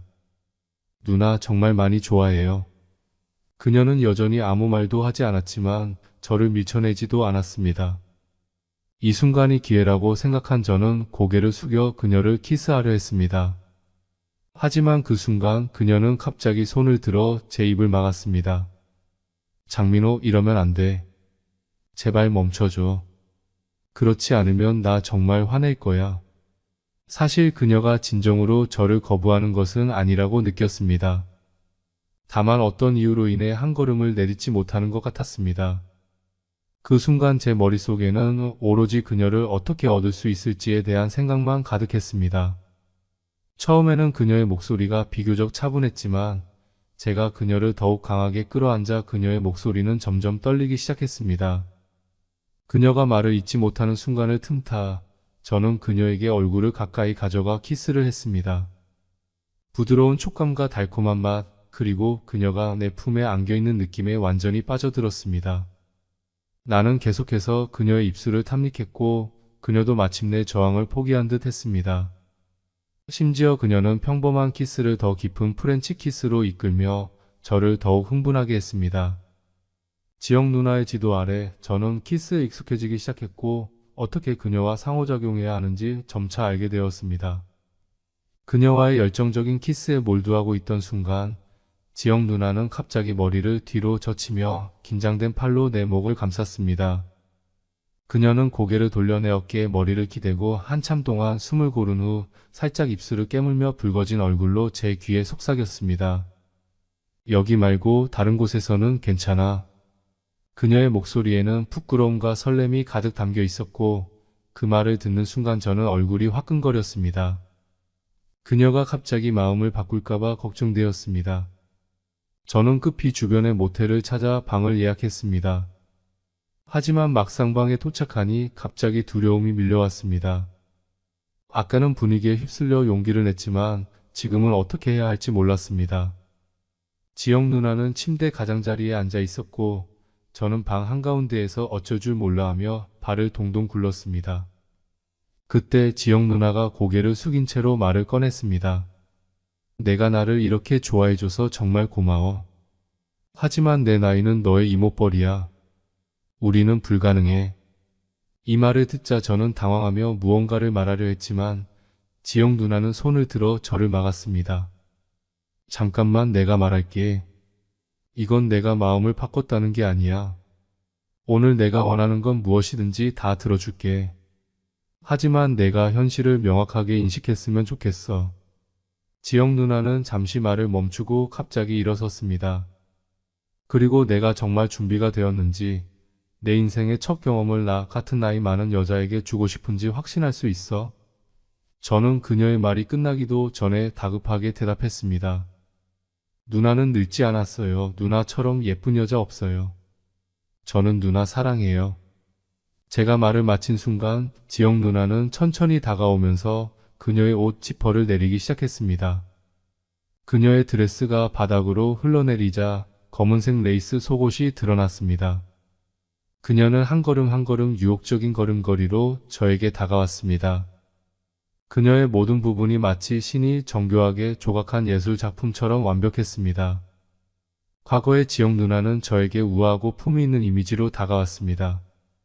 그녀의 말투는 부드럽고 지적이었으며 성격이 차분하고 온화했습니다. 그녀와 함께 있을 때마다 봄바람처럼 편안함을 느꼈습니다. 하지만 지금 그녀는 완전히 다른 사람처럼 보였습니다. 이 갑작스러운 변화와 강렬한 반전은 제 사고 능력을 완전히 마비시켰습니다. 지영 누나의 인도하에 저는 마침내 영혼 깊숙이에서부터 오는 떨림을 체험했습니다. 그 순간 저는 정말로 행복했습니다. 저를 소년에서 남자로 변화시킨 여자가 제 마음속에서 가장 아름다운 여신이었기 때문입니다. 저는 숨을 헐떡이며 그녀를 꼭 안았습니다. 마치 그녀가 다음 순간 사라질까 두려운 것처럼. 지영 누나는 복잡한 표정으로 제 머리를 부드럽게 쓰다듬었습니다. 그녀의 얼굴에는 무언가를 고민하는 듯한 모습이 보였습니다. 그날 밤 우리는 모텔에서 밤을 보내지 않았습니다. 저는 떠나고 싶지 않았습니다. 처음으로 경험한 사랑의 맛은 강렬했고 그 맛을 계속 느끼고 싶었습니다.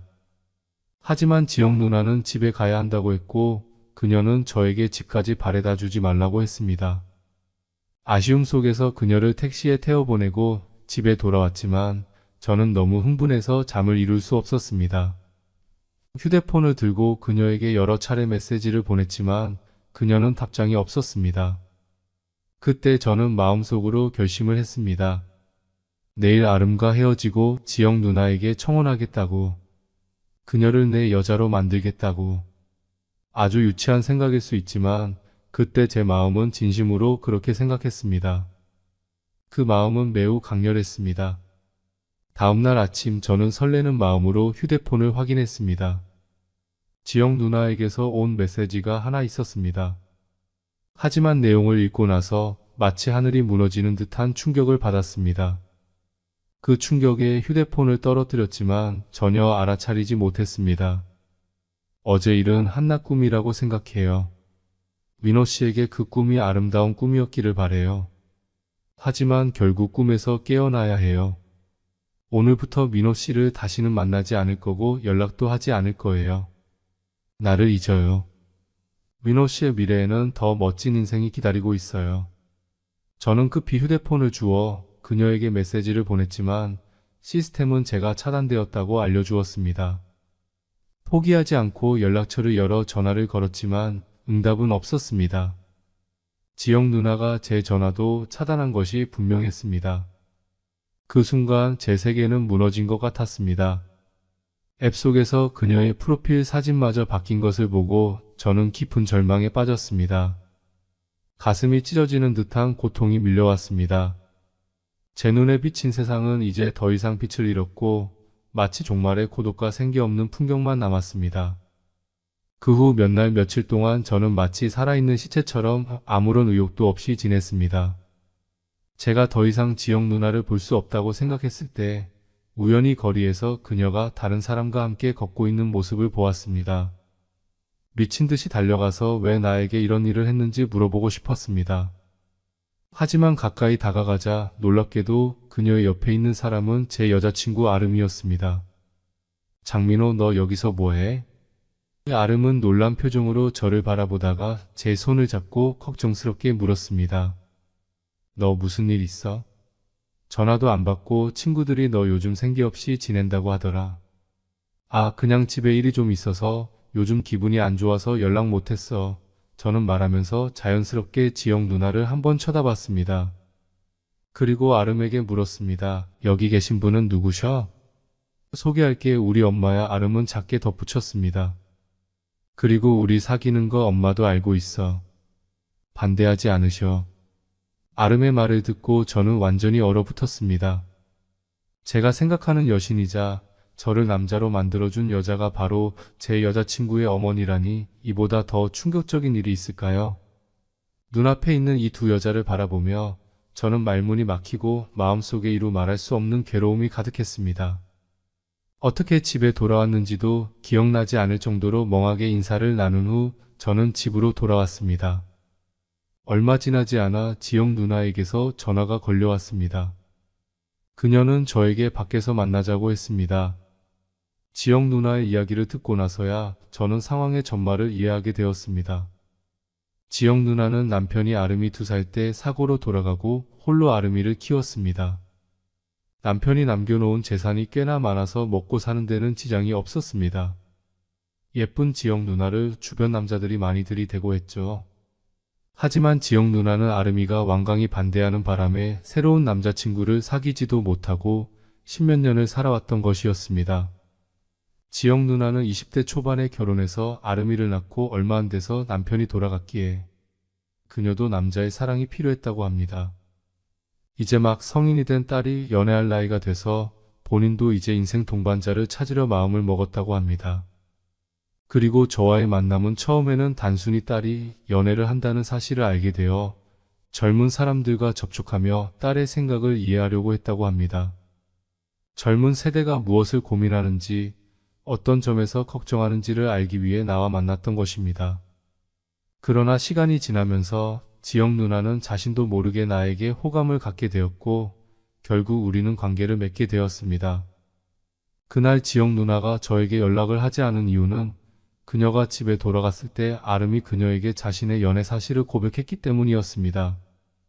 아름이 꺼낸 사진을 보고 나서야 지영 누나는 자신이 만난 어린 남자친구가 딸의 남자친구라는 것을 알게 되었습니다. 상황의 심각성을 깨달은 지영 누나는 망설임 없이 저와의 관계를 끝내기로 결심했습니다. 지영 누나는 자신이 나와의 관계를 끝낼 수는 있지만 딸에게 연애를 그만두라고 강요할 수는 없었다고 했습니다. 아름의 반항심을 자극하지 않기 위해 지영 누나는 겉으로는 그녀의 연애를 간섭하지 않는 태도를 보였지만 속으로는 딸의 미래에 대해 깊이 걱정하고 있었습니다. 지영 누나의 진심 어린 조언 덕분에 저도 결국 정신을 차리게 되었습니다. 그녀의 걱정을 이해했고 상황의 중요성을 깨달았습니다. 그리고 가장 중요한 점은 아름이 없더라도 지영 누나와 저는 미래가 없을 가능성이 높다는 것이었습니다. 처음부터 그녀의 나이가 많다는 것을 알고 있었지만 결혼이나 자녀가 있을 가능성은 일부러 외면했습니다. 비록 지영 누나를 진심으로 좋아했지만 결국 이성적인 판단이 감정을 이겼습니다. 우리는 헤어졌습니다. 이번에는 정말로 끝이었습니다. 저는 더 이상 그녀에게 집착하지 않았습니다. 그리고 지영 누나와 헤어진 다음날 저는 아름에게도 헤어지자고 말했습니다. 그리고 얼마 후 수능을 보고 제가 원하는 대학을 선택하여 떠났습니다. 저는 이미 아름을 배신했고 더 이상 그녀의 남자친구로 남을 자격이 없었습니다. 계속 아름과 함께 있는 것은 아름에게 불공평했습니다. 또한 만약 아름과 관계가 계속되었다면 언젠가는 이 사실이 밝혀질 것이고 이는 지영 누나와 아름의 모녀 관계에 큰 상처를 남길 것입니다. 떠나는 것이 지영 누나와 아름 모두에게 최선의 선택이라고 생각했습니다. 시간이 흘러 저는 대학 생활을 시작했습니다. 지영 누나와의 추억은 제 가슴속에 깊이 남아 있었지만 그녀의 바람대로 저는 새로운 시작을 하기로 결심했습니다.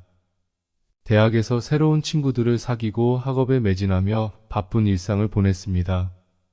하지만 가끔씩 그녀와의 추억이 떠오르면 마음 한구석이 아팠습니다. 사실 아름이와의 연애는 아름이가 예쁘서 좋아했고 예쁜 아름이 여친이면 제가 친구들 앞에서 체면이 살아서 좋았지만 진정한 사랑은 아니었습니다. 하지만 지영 누나와는 다릅니다. 저는 지영 누나에게서 진짜 사랑이 무엇인지 느꼈습니다. 대학 진학 후 저는 늘 지영 누나를 감사하곤 했습니다. 그녀가 저를 더욱 성숙한 남자로 만들어 주었고 그녀에게서 많은 것을 배웠기에 대학에서의 연애에 큰 도움이 되었습니다. 저의 잘생긴 외모와 성숙한 매력이 경쟁자들을 물리치고 제가 원하는 여자를 여친으로 만들 수 있었습니다. 지나간 사랑은 새로운 사랑으로 있는다란 말이 있잖아요.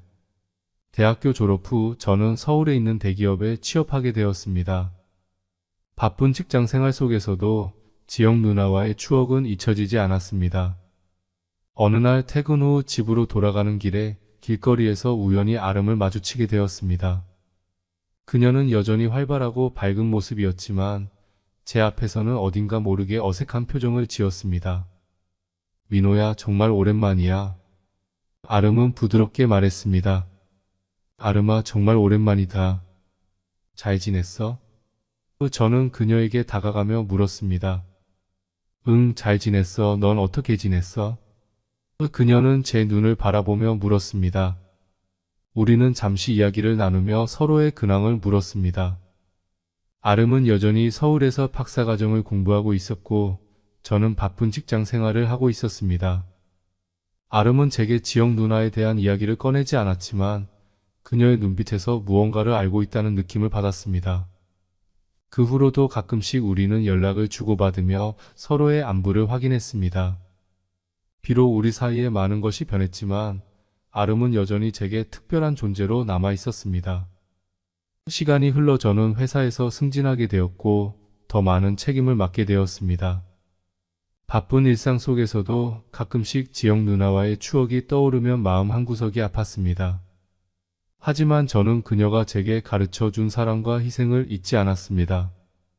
어느 날 회사에서 중요한 프로젝트를 맡게 되었습니다. 이 프로젝트는 회사의 미래를 결정짓는 중요한 일이었고 저는 모든 열정을 쏟아부었습니다. 팀원들과 함께 열심히 일한 끝에 우리는 프로젝트를 성공적으로 마무리할 수 있었습니다. 그 순간 저는 지영 누나가 제게 했던 말이 떠올랐습니다. 너의 미래를 위해서는 우리가 각자의 길을 가는 것이 맞아. 그녀의 말대로 저는 제 길을 찾아가고 있었습니다. 프로젝트가 끝난 후 저는 팀원들과 함께 축하 파티를 하게 되었습니다. 그 자리에서 저는 우연히 한 여성을 만나게 되었습니다. 그녀의 이름은 윤정이었고 같은 회사에서 일하고 있었습니다. 우리는 서로에게 호감을 느꼈고 자연스럽게 대화를 나누게 되었습니다. 윤정 씨, 오늘 정말 예쁘네요. 저는 칭찬을 건넸습니다. 감사합니다. 민호 씨도 정말 멋져 보여요. 윤정은 부드럽게 웃으며 대답했습니다. 그날 이후로 우리는 자주 연락을 주고받으며 서로의 이야기를 나누었습니다. 윤정은 저와 많은 공통점을 가지고 있었고 우리는 빠르게 가까워졌습니다. 그녀와 함께하는 시간은 즐거웠고 저는 다시 사랑에 빠지게 되었습니다.